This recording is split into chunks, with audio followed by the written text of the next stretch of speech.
All right, and so here's the craziest part of the story that I found out as the customer picked up the car.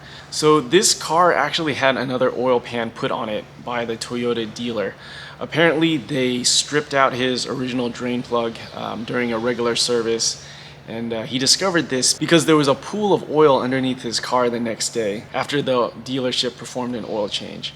So he brought it back, they replaced the oil pan, and so that was the biggest kicker for me. I was like, oh, so another shop didn't do this.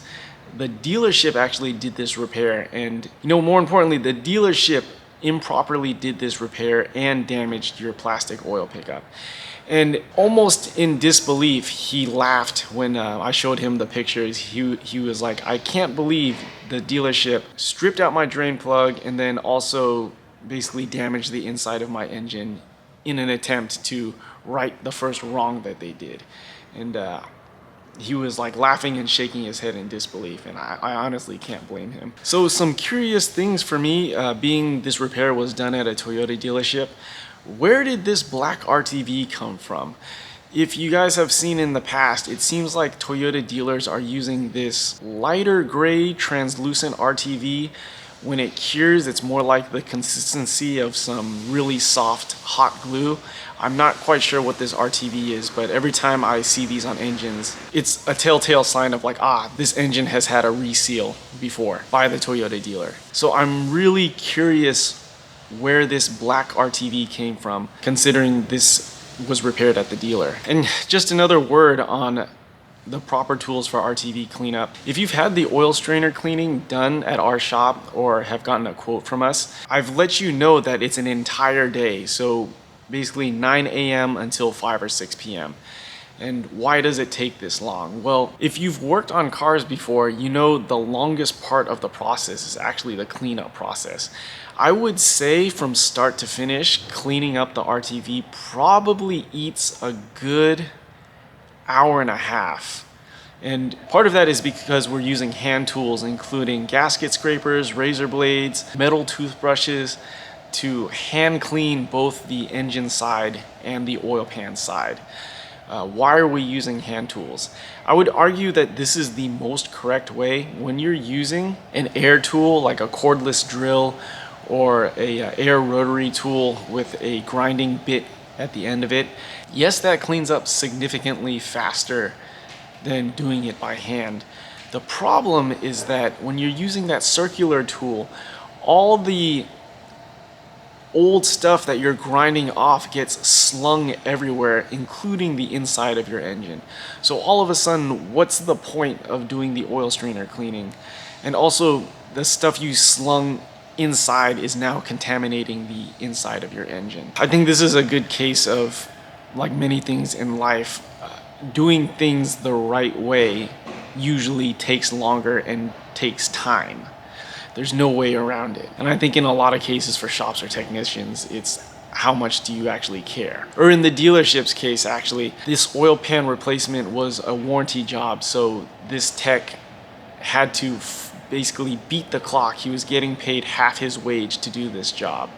Maybe he was getting paid nothing to do this job. And I'll just give you guys an example scenario. So obviously the dealer messed up. Maybe it was a lube tech who stripped out the drain plug threads.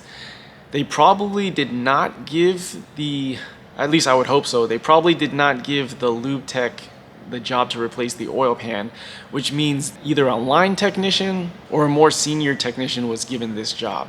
And because it was a dealer repair or, quote unquote warranty, he would either have to do it for half his wage or, God, I hate to say it, but maybe even for free. Because again, the dealer has to eat this cost. This was not a customer paid job. To sum it up, what's going on in the technician's mind is, I'm just going to do this as quickly as possible and kick this out the door so that I can actually get a job or a work order that will pay me a real wage.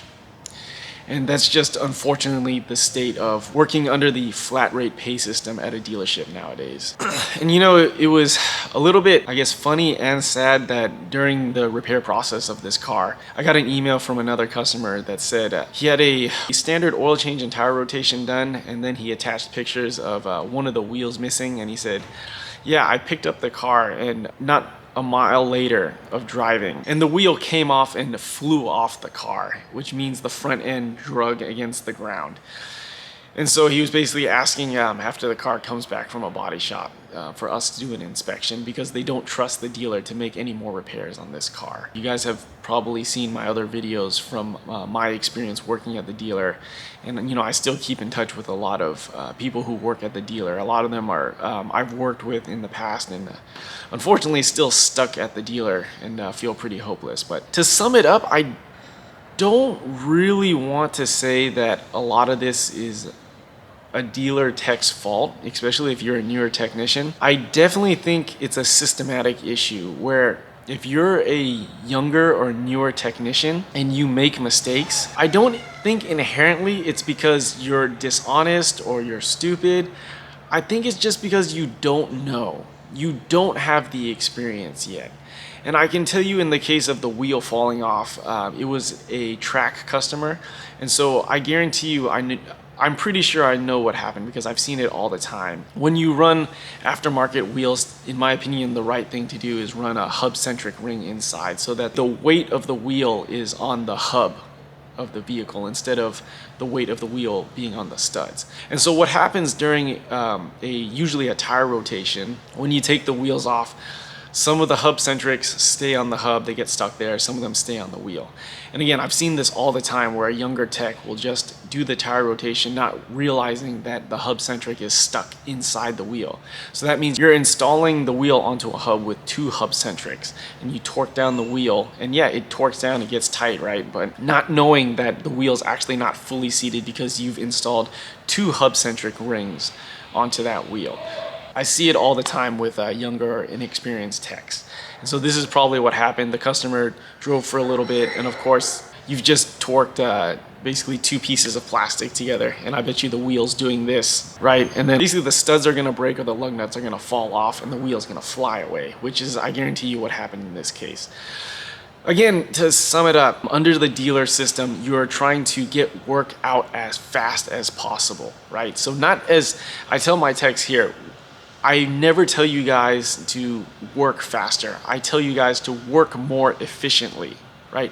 Huge difference between the two. When you work fast, especially as a younger tech, there's no time, and you also get no guidance if you're not sure about something. There's no one there to basically mentor you and check and say like, hey, make sure you take out all the hub-centrics before you put those wheels on, or hey, don't use that rotary grinding tool on the bottom side of the engine. Maybe on the oil pan it's okay, but not the bottom side of the engine, for these reasons.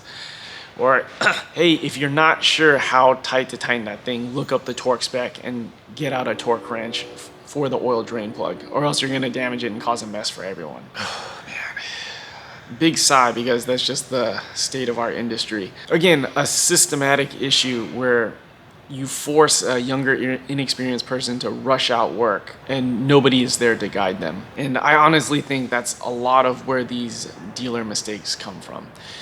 If you guys have any solutions, please let me know. Leave it down in the comments below. Pretty unfortunate situation.